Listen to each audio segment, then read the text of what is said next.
Syrian refugee security and the American border. I'm Brian Lilly with the Rebel.media. The Americans are taking serious note of Canada's plan to bring in 25,000 refugees from Syria on a fast-track basis. And later this week, the U.S. Senate's Homeland Security Department will hold a hearing on Canada's plan. It's interesting because we might actually get some useful information out of this. We might find out more of what's going on. Why? Because the Americans have been getting briefings. You know that here at the Rebel, we have been stonewalled in attempts to find out basic information, such as reports of people being quarantined after coming off the first plane. We've asked about religious accommodation and been stonewalled. We've asked about, well, the security application, the screening application used for Syrian refugees, been told it doesn't exist.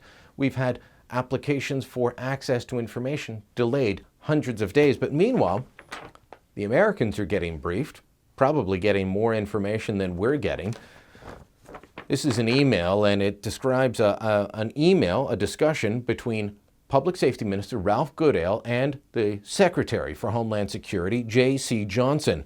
Goodale writes, "Dear Secretary Johnson, thank you for taking the time last Friday to continue our conversation regarding Canada's plan to resettle 25,000 Syrian refugees." Now, just for note, this email was sent Tuesday, November 24th, 2015.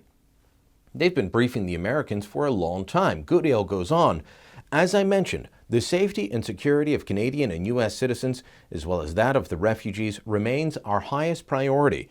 As a follow-up to our discussion, I have asked my officials to organize a technical briefing with their counterparts in the U.S.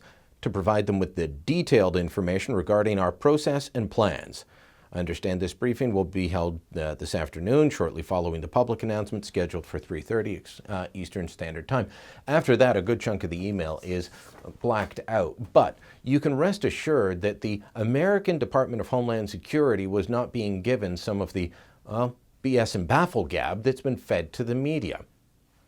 The Immigration Department doesn't want us to know everything that's going on. Goodale, McCallum, the ministers in charge, they put out platitudes, but when it comes down to specifics of how they're screening, they're a little circumspect. Gary Dewar, last week, the current ambassador, he was the ambassador named by Prime Minister Stephen Harper, he'll be removed soon, he had to send a letter to the U.S. Senate's Homeland Security Committee. He won't appear before it because he says it's too political, not right for ambassadors. Dewar's correct on that. But he had to send a letter to the committee where he wrote to them, "Rest assured that no corners, including security screening, are being cut in order to achieve the government's objectives. Rather, the government has devoted significant resources to this effort." I really hope they have, but so far, the answers given by ministers just telling us to smile.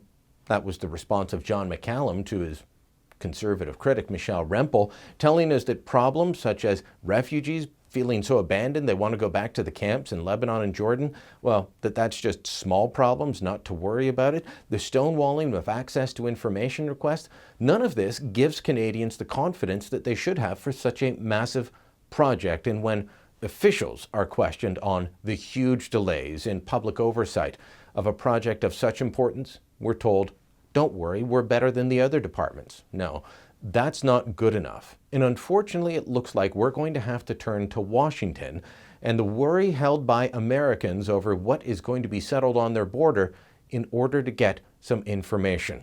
So much for the open and sunny ways, the transparency promised by Justin Trudeau. Once again, it's going to be the work of others to inform Canadians what's really going on inside our own country.